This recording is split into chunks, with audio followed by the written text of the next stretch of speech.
श्रद्धावान भक्तगणांनो, छत्रपती शिवाजी पेठ जत येथील अत्यंत जागृत व नवसाला पावणाऱ्या श्री मायाक्का देवी व श्री भाग्यवंती मातोश्रींच्या मंदिराचा जीर्णोद्धार सुरू आहे। या पवित्र कार्यात भक्तिभावानं सहभागी व्हा। तुमची छोटीशी देणगी ही देवीच्या कार्याला मोठं बळ देईल। संपर्क बसवराज महाराज अलगूर, फोन पे गुगल पे 97 67 27 22 77। देवी भक्तांनी एकत्र येऊन हे पुण्य कार्य यशस्वी करावे ही नम्र विनंती। नमस्कार, मी मेघा जगताप, बीबीएम न्यूज मध्ये आपल्या सर्वांचं स्वागत। पाहूया आजच्या घडामोडी।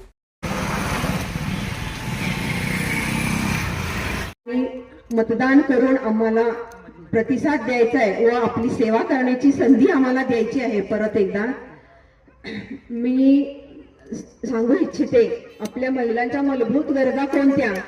तर प्रथम आपल्याला पाणी हवं आहे, पाण्यानंतर रस्ता चांगला हवा आहे, रस्त्यानंतर एक गटार चांगली हवी आहे, त्यानंतर आपल्याला लाईटची सेवा हवी आहे।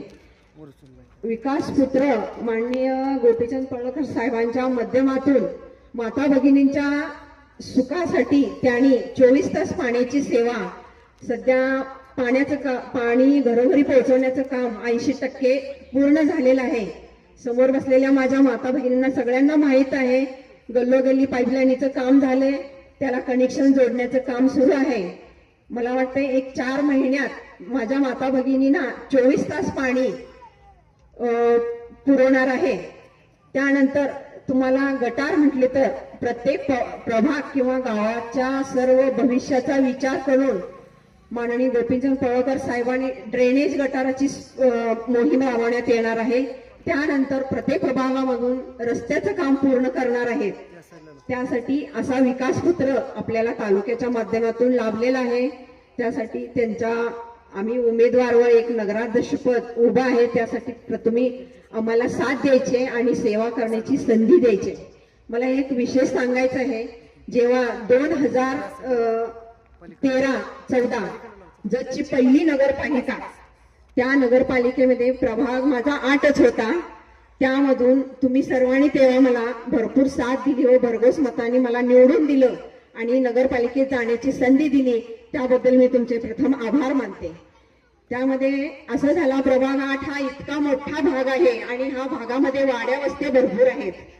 त्यामध्ये प्रामुख्याने आमदार वेगळ्या पक्षाचे, नगराध्यक्ष वेगळ्या पक्षाचे, नगरसेवक वेगळ्या पक्षाचे झाल्यामुळे मला माझ्या प्रभागामध्ये पाहिजे तसा निधी मिळाला नाही आणि मला लोकांचे जे मूलभूत गरजा होत्या त्या गरजेत मी जरासं कमी पडले असं मला वाटते।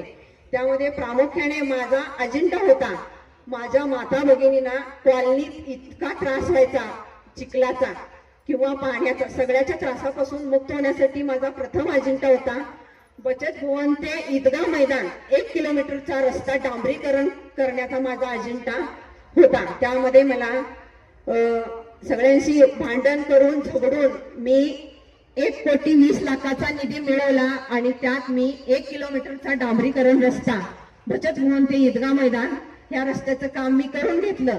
परत वाडी वस्ती भाग होता, त्यामध्ये मी बरंच पेविंग ब्लॉक असेल, बंकेश्वर मंदिरासाठी तिथं पेविंग ब्लॉक असतील, पाहिजे तिथं गटारी असतील, मागासवर्गीय भाग माझ्याकडे भरपूर होता, त्यात पण मी भरपूर कामे केलेली आहेत। त्यामुळे कॉलनीच्या भागात अंतर्गत रस्त्याचे कामे बरीच राहून गेली माझ्या कारकिर्दीत। त्याबद्दल मी कॉलनीच्या सर्व नागरिकांची मी दिलगिरी व्यक्त करते। पण आता सध्या कसं आहे, विकास पुत्र आणि विकासाला प्रत्येकाने मतदान करावं ही माझी एक इच्छा आहे। तुम्ही सगळ्यांनी आम्हाला भरघोस मतानं विजयी करा व विकासाला साथ द्या।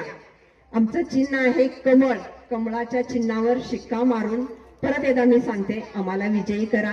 आणि माझी सर्व मतदार बंधू भगिनींना विनंती आहे की नगराध्यक्ष वेगळा, नगरसेवक वेगळं, नगरसेविका वेगळे असं कुणीही करायचं नाही। पॅनेल टू पॅनेल मतदान झालं पाहिजे। तेव्हा आता आपल्याला विकास पुत्र म्हणून आमदार साहेब लाभलेत, नगराध्यक्ष म्हणून आरवी डॉक्टर लाभतील आणि नगरसेवक म्हणून प्रत्येक प्रभाग वाईज तुमचे जर बीजेपीचे नगरसेवक नगरपालिकेत गेले तर तुमच्या भागाचा विकास होण्यास कोणतीही अडचण येणार नाही। त्यासाठी सगळ्यांना माझी हात जोडून विनंती आहे, पॅनेल टू पॅनेल मतदान झालं पाहिजे आणि आपला नगरपालिकेला बीजेपीचा झेंडा लागला पाहिजे, एवढीच मी आशा व्यक्त करते आणि थांबते. धन्यवाद.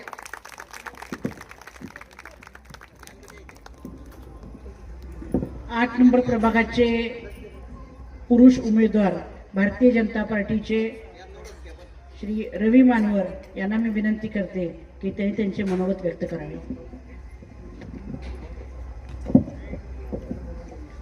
आदरणीय व्यासपीठावर आज आपल्याला लाभलेल्या महाराष्ट्राच्या भाजपाच्या महिला सरचिटणीस आदरणीय स्वातीताई शिंदे, ज्यांना आम्ही भाषणामध्ये आणि ज्यांचं पेपरमध्ये नाव ऐकून की त्या किती तडफदार आहेत हे आम्ही भाषणामध्ये आणि पेपरमध्येच फोटोमध्ये बघत होतो, पण आज प्रत्यक्षात त्यांच्यासमोर बोलण्याची संधी, त्यांना ऐकण्याची संधी मिळते, हे माझं भाग्य आहे.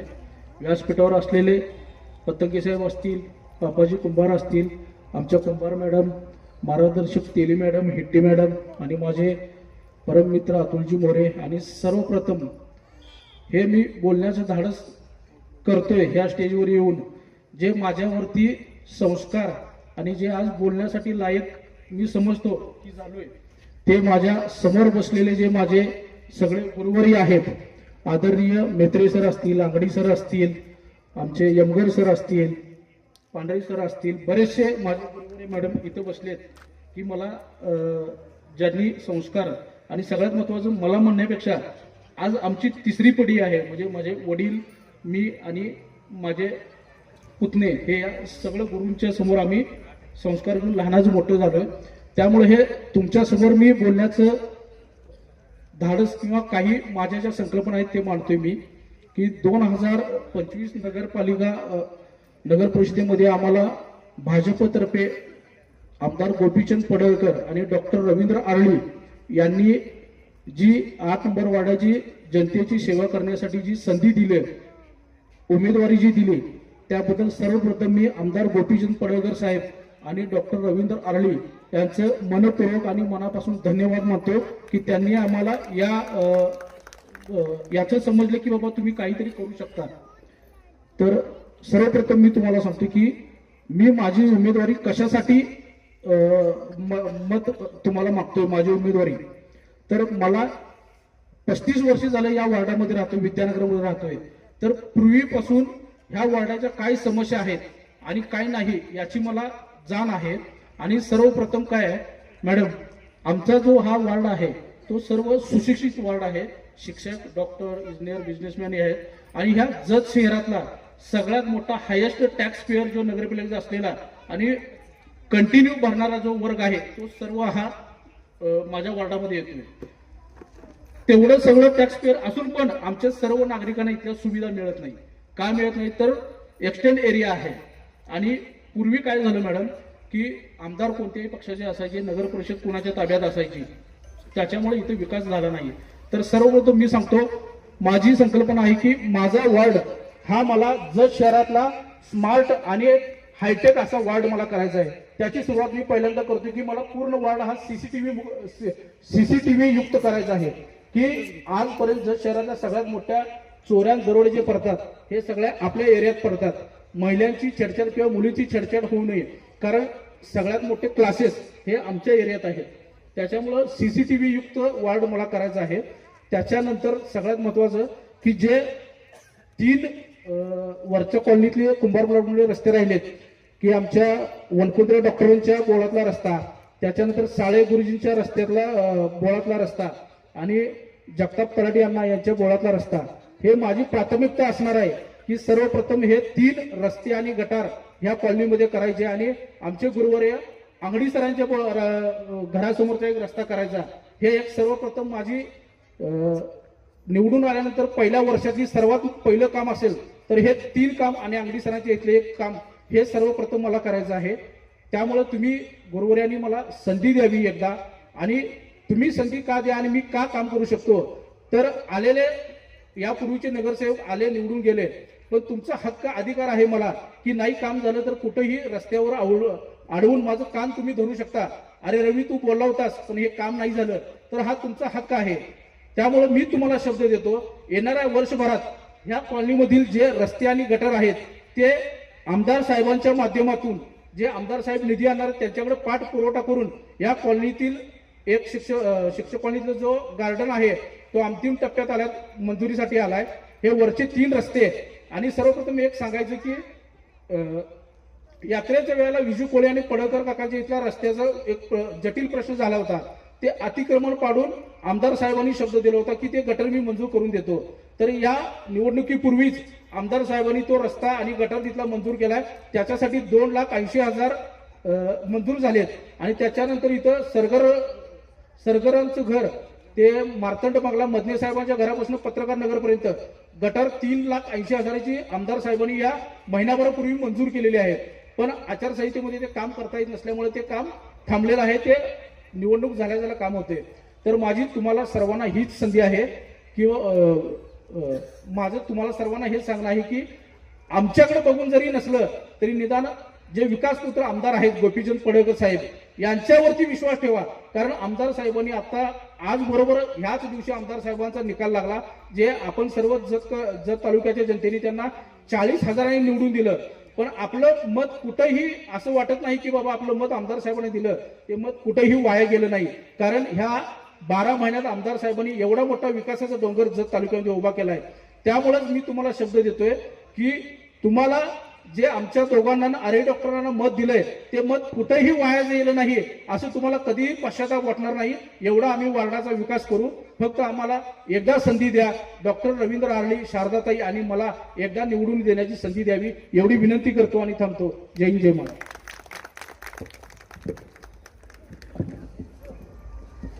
खरंच मला आत्ता नगरसेवक रवी मानवर यांची संकल्पना ऐकून खूप आनंद झाला. मी पण प्रभाग नंबर 8 मधली रहिवासी आहे आणि आज सकाळपासून एक ज्येष्ठ नेते म्हणून मी आता शहरामध्ये बऱ्याच प्रभागामध्ये फिरती आहे. पण तुम्ही असे पहिले नगरसेवक आहात की ज्यांनी स्वतःची संकल्पना आपल्या या मतदारांसमोर ठेवली आहे. खरंच आपला हा वॉर्ड सुशिक्षित समाजाचा वॉर्ड आहे. थोडासा वस्ती भाग पण आपल्या या वॉर्डात येतोय. कुडबुडमाळ्याच्या वस्ती असू दे किंवा जाधव वस्ती असू दे तिकडे पण विकास करण्याची अत्यंत गरज आहे. तोही विषय आम्ही आमदारापर्यंत मांडू शकू. परंतु त्यासाठी तुमच्या सर्वांची साथ भारतीय जनता पार्टीला असणं अत्यंत गरजेचं आहे. आणि आपण सगळे सुज्ञ मतदार आहात. केंद्रात आपल्याला भारतीय जनता पार्टीचं सरकार आहे ज्याला आपले नरेंद्र मोदी साहेब पंतप्रधान लाभलेले आहेत. हेही तुमच्याच माध्यमातून लाभलेले आहेत. तसेच महाराष्ट्राचे लाडके देवाभाऊ, आमच्या सगळ्या लाडक्या बहिणींचे देवाभाऊ मुख्यमंत्री म्हणून लाभलेले आहेत. आणि आपल्याला जत नगर परिषदेमध्ये नगराध्यक्ष म्हणून डॉक्टर रवींद्र आरळी सर यांना भारतीय जनता पार्टीच्या चिन्हावर निवडून द्यायचं आहे. आणि आपल्या प्रभागाचे भारतीय जनता पार्टीचे उमेदवार रवी मानवर आणि शारदा कुंभारताई यांना कमळ या चिन्हावर निवडून द्यायचे आहे. डॉक्टर रवींद्र आरळी सरांचे प्रभाग नंबर 8 तर्फे स्वागत आहे. आता स्वातीताई शिंदे बोलतील.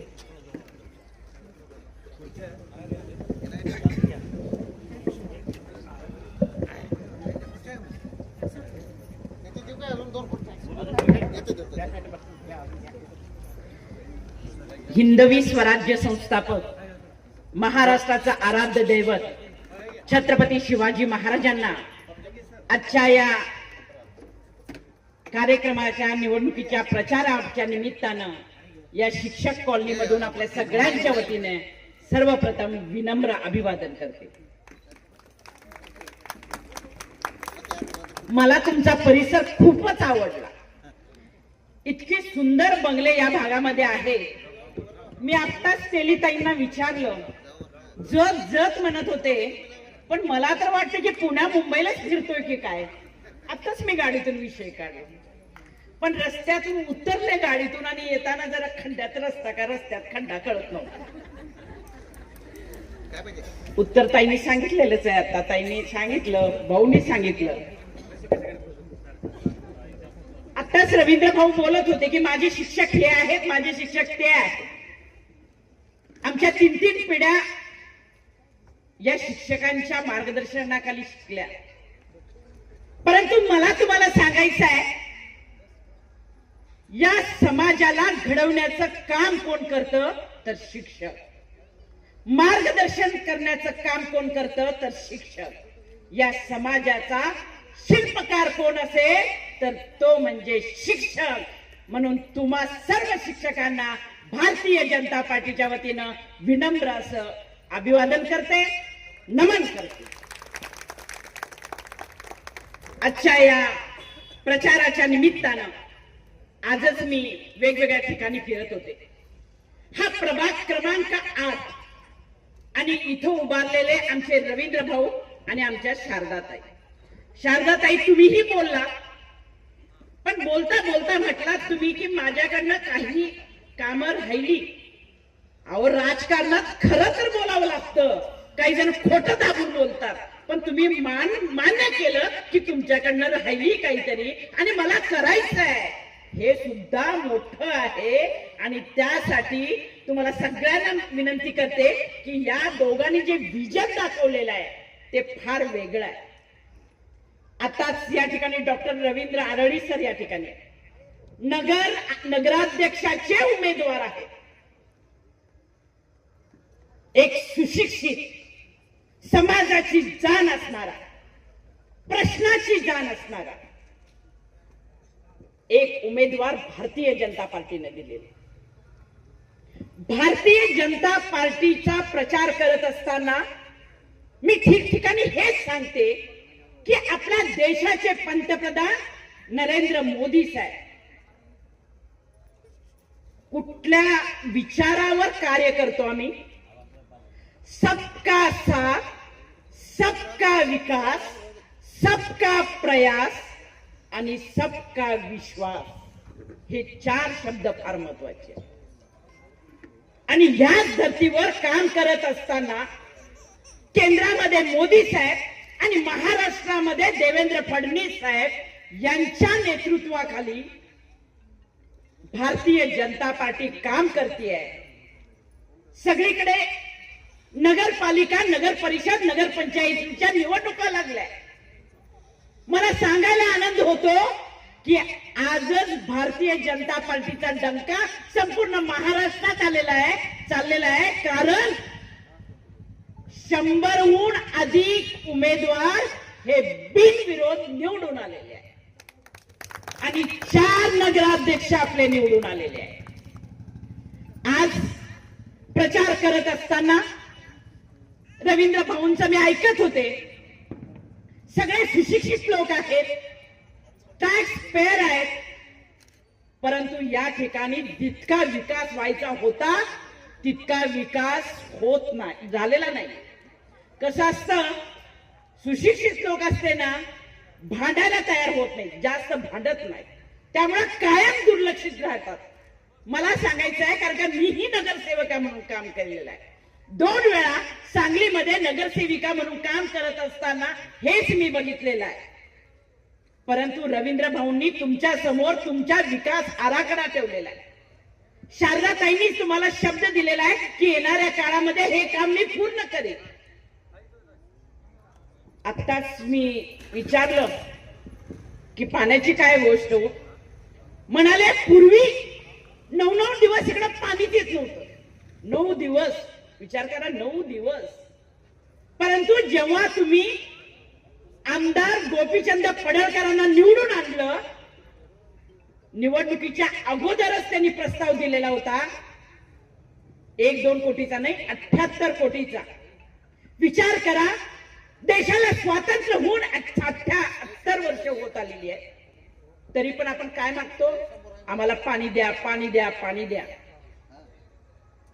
परंतु गोपीचंद पडळकर साहेबांनी पाठपुरावा करून या जतमध्ये 1-2 नाही तर 78 कोटीचा निधी आणून 24 तास पाणी तुम्हाला मिळण्याची सोय तयार केलेली आहे. ती पूर्णत्वाला जात आहे. त्यामुळं येणाऱ्या काळामध्ये तुम्हाला शुद्ध, मुबलक आणि चांगलं पाणी मिळणार. त्याचबरोबर रस्ते चांगले होणार आहेत, त्याबाबत देखील त्यांनी शासनाकडे पाठपुरावा केलेला. मग रस्ता काय पाहिजे आपल्याला? चांगले रस्ते पाहिजेत, प्यायला पाणी पाहिजे, चालायला आपले रस्ते झाले, आरोग्य चांगलं पाहिजे, शिक्षणाची व्यवस्था चांगली पाहिजे आणि सुरक्षितता पाहिजे. आरडी साहेब आत्ताच यांनी सांगितलं की या भागामध्ये येणाऱ्या काळामध्ये सीसीटीव्ही बसवल्या जातील. तुम्ही नगराध्यक्ष झाल्यानंतर आमच्या इथं राहणाऱ्या मुलींची संरक्षणाची जबाबदारी आपण घ्यायची आहे. येणाऱ्या काळामध्ये जत भागामध्ये जिथं जिथं मुख्य ठिकाणं असतील त्या ठिकाणी सीसीटीव्ही बसवले जातील आणि महिलांची सुरक्षा आम्ही करू असा शब्द मी या ठिकाणी तुम्हाला देते. आज 250 कोटीची गटाऱ्याची जी योजना आहे ती योजना आज मंजूर झालेली आहे. ज्या पद्धतीने शारदाताई रवींद्र भाऊ सांगत होते नगराध्यक्ष वेगळे, नगरसेवक वेगळे, मग नगरसेवक निवडून आला की नगराध्यक्ष दुसऱ्या पक्षाचा असला तर तो निधी देत नाही, त्या ठिकाणी राजकारण होतं. म्हणून या ठिकाणी तुम्हाला सगळ्यांना विनंती करते की निवडणुकीमध्ये भारतीय जनता पार्टीच्याच उमेदवाराला निवडून द्या. संपूर्ण महाराष्ट्रामध्ये तुमच्या जतच्या आमदारांच्या कामाचा गौरव केला जातो, वाहवा केली जाते. तुम्हाला अभिमान असला पाहिजे, आम्हाला अभिमान आहे. जतचे आमदार म्हणजे गोपीचंद पडळकर, ज्यांनी सगळ्यात जास्त निधी महाराष्ट्राच्या शासनातून आणलेला, तर त्यांच्या नेतृत्वाखाली या ठिकाणी जी निवडणूक होतीये त्या निवडणुकीमध्ये आमच्या उमेदवारांना निवडून आणणं ही तुमची जबाबदारी आहे. आणि तुम्ही निवडून आणला आणि तरच आपला विकास होऊ शकतो. कारण का केंद्रात आपलं सरकार, महाराष्ट्रात आपलं सरकार, आमदार आपलेले आहेत, तर त्यामुळे जतची सत्ता देखील भारतीय जनता पार्टीलाच मिळायला पाहिजे. म्हणून तुम्हाला सगळ्यांना मी विनंती करते, वेळ कमी आहे. आरडी साहेब बोलणार आहेत, आमदार साहेब पण येणार आहेत. पण मला आश्चर्य वाटलं, एवढी सुशिक्षित छान कॉलनी, 8 वाजून गेले, 8:30 पावणे 9 वाजले, तरी इतक्या मोठ्या संख्येनं तुम्ही आलात या ठिकाणी. कारण का लोकशाही ही टिकली पाहिजे. निवडणूक ही लोकशाहीच्या यंत्रणेतली प्रक्रिया आहे आणि त्याच्यामध्ये आपण भाग घेतला पाहिजे आणि योग्य आणि चांगल्या उमेदवारांना आपण निवडून दिलं पाहिजे.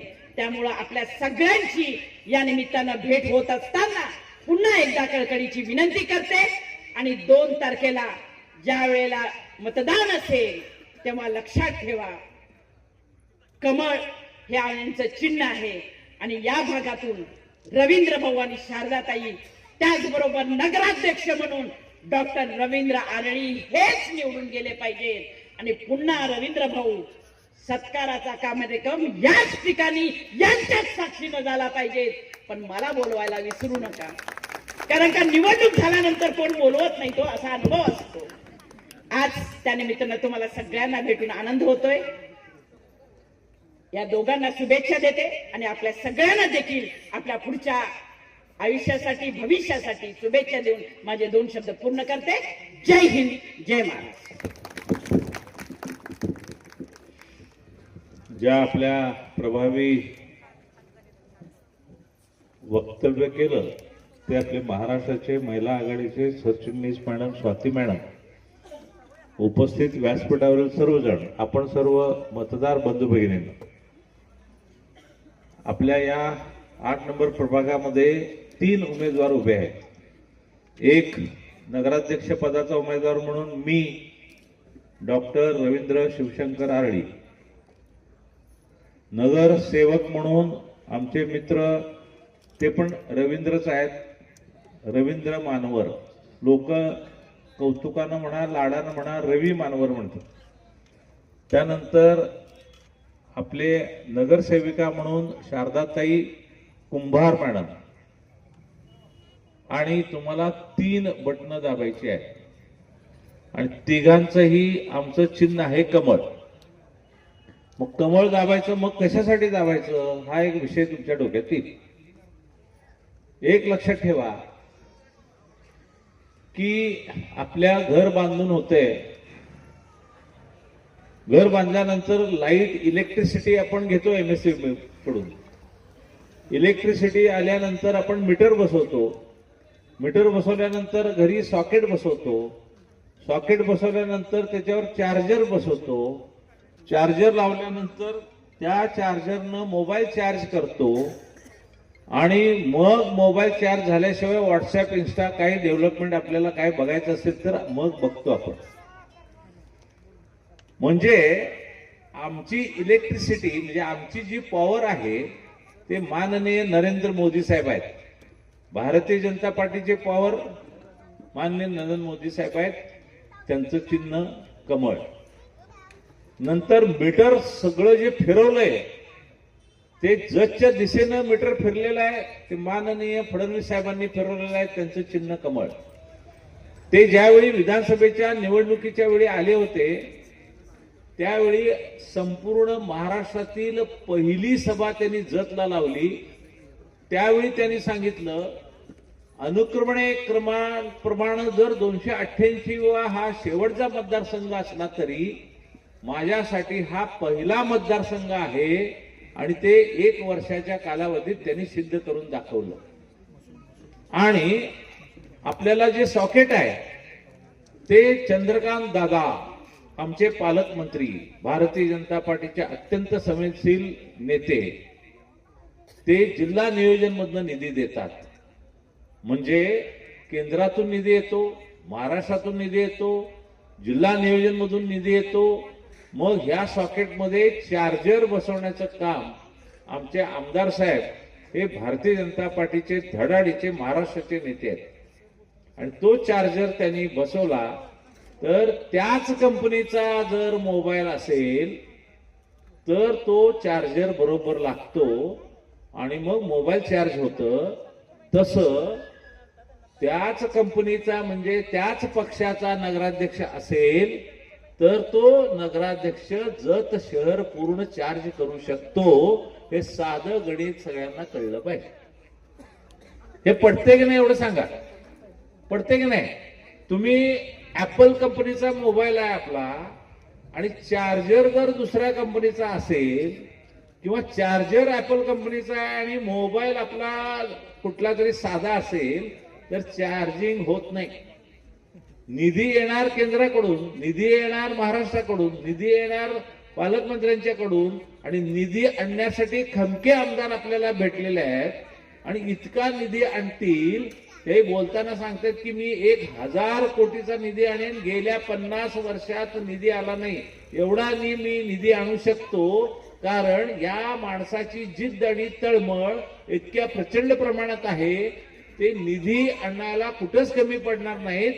म्हणून आपण सुद्धा इथं कधी कमी पडू द्यायचं नाही आहे. आपण काय करायचंय? फक्त बटणं दाबायची आहेत. म्हणून मी तुम्हाला विनंती करतो 2 डिसेंबरला आपला मतदानाचा हक्क आपल्याला बजवायचा आहे. त्या दिवशी आपला जो अनुशेष आहे, जर शहराची डेव्हलपमेंट जी झाली नाही, अजून सुद्धा बिल्डिंग चांगले झाले, सुशोभीकरण नाही, रस्ते नीट नाहीत, उघड्या गटारी आहेत, त्याच्यामुळं जत हे गेल्या 20 वर्षापासूनचं जे जत आहे किंवा 13 वर्ष झालं नगरपालिका होऊन जे जत आहे ते परिसर अजून तसाच आहे. फारसा काय बदलला नाही. अनेक कुत्री रस्त्यावर फिरतायत, मोकाट जनावरं रस्त्यावर फिरतायत. अत्यंत वाईट परिस्थिती आहे. कचरा सगळीकडे पडलेला असतो, गटरी स्वच्छ केल्या जात नाहीत आणि ह्याच्यासाठी स्वच्छता करण्यासाठी निधी लागतो. तो निधी आणण्यामध्ये पण अनेक जण अपयशी ठरले आणि इम्प्लिमेंटेशनला पण अपयशी ठरले. मग आता सगळं गणित जमते. आता केंद्र शासनाकडून निधी आणणारा माणूस सक्षम आहे. अशा परिस्थितीत जर नगराध्यक्ष आपला झाला तर जतची डेव्हलपमेंट ही न भूतो न भविष्यती अशी होईल. म्हणून 2 तारखेला मतदान करताना उठल्यानंतर स्वच्छ आंघोळ करा, देवापुढं बसा, देवापुढं बसून डोळे मिटा 2 मिनिट आणि खरंच आपण कुणाला मतदान करायचा विचार करा. कारण हा जर विचार नाही केला तर पुन्हा आपण 5 वर्ष मागे जाणार आहे. देव काय बुद्धी देईल बघा. तुम्हाला बुद्धीला पटलं पाहिजे की डॉक्टर आले होते, त्यांनी असं सिक्वेन्स सांगितलेला आहे आणि तो सिक्वेन्स ब्रेक करायचा नाही आहे आपल्याला. आणि म्हणून पक्षाचा आदेश म्हणून मी नगराध्यक्ष पदाला उभा राहिलो. डॉक्टर आणि राजकारण कधीच पटत नाही. मलाही राजकारण पटत नाही, मी राजकारण करत नाही. मी समाजकारण आणि वैद्यकीय व्यवसाय ह्याची सांगड घालून एड्सवर 300च्या वर व्याख्यानं दिली आणि व्यक्तिमत्व सुधारावं म्हणून अनेक ठिकाणी व्यक्तिमत्वावर बोललो. आहार आणि आपला विहार ह्याच्यावर माझी व्याख्यानं 1000च्या वर झाली आणि अनेक वयात येताना ज्या मुलींना प्रॉब्लेम येतात त्याच्यावरची व्याख्यानं दिली. ही एक सामाजिक कार्य म्हणून मी करत राहिलो आणि याच्यामध्ये अनेक प्रकारची व्याख्यानं, अनेक प्रकारचे वृक्षारोपण, अनेक प्रकारचे लायन्स क्लबच्या माध्यमातून केलेलं काम हे लोकांना लक्षात आहे. आणि हे समाजाचं कारण हे करत असताना जर नगराध्यक्ष सारखं पद मिळालं तर लोक आता ज्या पद्धतीनं खितपत म्हणतो आपण, ज्या पद्धतीनं एक नैराश्य आहे लोकांच्या मध्ये, ते पूर्ण दूर करण्याचं काम मी करेन ह्याची 100% खात्री तुम्हाला देतो. लोक म्हणतात की डॉक्टर दवाखान्यात बसते. मग मी दवाखान्यात बसणार, कुठे बसणार? तुम्ही निवडून दिलं तर नगरपालिकेत बसणार, तुम्ही निवडून दिलं नाही तर मग कुठे बसणार? त्यामुळं तुम्हाला आता पर्याय नाही. तुम्ही आता मनाला ठरवा. 2 तारखेला डोळे उघडल्यानंतर लक्षात येईल की आपल्याला डॉक्टरांशिवाय पर्याय नाही. त्यामुळं आमचे नगरसेवक आणि डॉक्टर ही जी लिंक आहे मी सांगितलेली, अशा पद्धतीनं निवडून दिलं तर निश्चितपणे निधी आणणारा आमचा अगदी गंड गबरू म्हणतो ना आपण कन्नडमध्ये, गंड गबरू आहे. आणि तो निधी आणलेला निधी आपण इथं इम्प्लिमेंट करून जत शहराचं पूर्ण आपण जे चित्र आहे ते बदलायची ताकद आपल्यात आहे. भारतीय जनता पार्टीच फक्त हे करू शकते. भारतीय जनता पार्टीच हायवे आणले. जत मध्ये आल्यानंतर तुम्हाला लक्षात येतं की जत मध्ये बघण्यासारखं काही नाही. एखादा पाहुणा जरी आपल्या घरी आला तर जास्तीत जास्त 1 किंवा 2 दिवस थांबतो.